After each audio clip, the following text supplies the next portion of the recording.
বাঙালির 12 মাসে 13 পার্বণ এক প্রকার লেগেই আছে। এর মধ্যে মকর সংক্রান্তি একটি অন্যতম পার্বণ।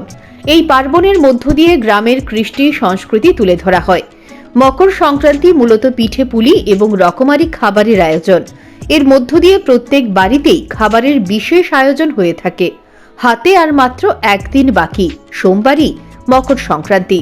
এর জন্য বাঙালির ঘরে ঘরে চলছে বিশেষ আয়োজন, চলছে আলপনা তৈরি। গ্রামের মহিলারা এই কাজে ব্যস্ত। লঙ্কামুড়ায় এই চিত্র প্রত্যক্ষ করা যায়। এই বিষয়ে গ্রামের এক মহিলা বলেন, ধীরে ধীরে এই সংস্কৃতি হারিয়ে যাচ্ছে। শহরের মানুষ এইসব একেবারেই করেন না বললেই চলে। তারা ব্যস্ত চাকুরি, ব্যবসা ইত্যাদি নিয়ে। তাদের পক্ষে পিঠে পুলি করার মতো সময় তেমনটা নেই। আগে তো এগুলি প্রচুর হতো, এখন তো হয় না।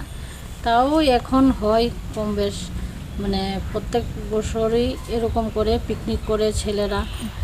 আর প্রত্যেক মানে সংক্রান্তিতে মানে পূর্বপুরুষ উপলক্ষে আমাদের মানে পূজা করা হয়, মানে লুট আসে, তারপরে গড়ে বারান দেওয়া হয়, ঠাকুরের রূপ লাগানো হয়, এগুলি করা হয়। বাড়ির উঠোন আলপনা দিয়ে সাজিয়ে তোলার বিষয়ে গ্রামের এক বৃদ্ধা বলেন, তিনি বিগত ৪৫ বছর ধরে আলপনা তৈরি করছেন। ৪০ বছর আগে কসবা কালীবাড়ি সংলগ্ন এলাকা থেকে বিভিন্ন রকমের মাটি সংগ্রহ করে আনতেন, আলপনা তৈরি করতেন। এখনো বাজারের রং দিয়ে তিনি আলপনা তৈরি করেন। আমি যে আলপনা করতেছি আজকে ৪৫ বছর হয়েছে। আমার বাবার বাড়িতে আলপনা দিছি, মা মাসিরা তারা দিছে।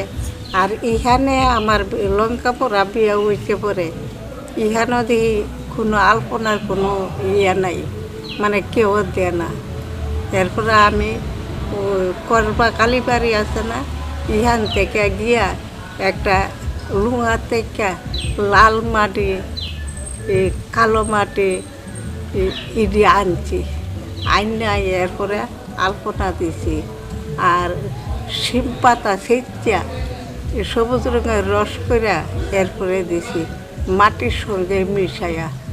আর হলুদের গুঁড়া খয়ার মিশাইয়া একটা কালার করছি, করে এরপরে আলপনা দিছি। সবাই দেখে খুব খুশি।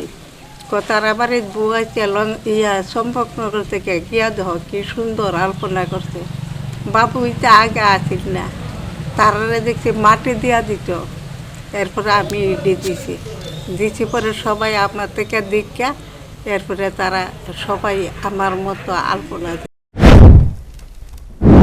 আলপনা তৈরির মাধ্যমে গ্রামের মহিলাদের মধ্যে একটা প্রতিযোগিতা প্রত্যক্ষ করা যায়।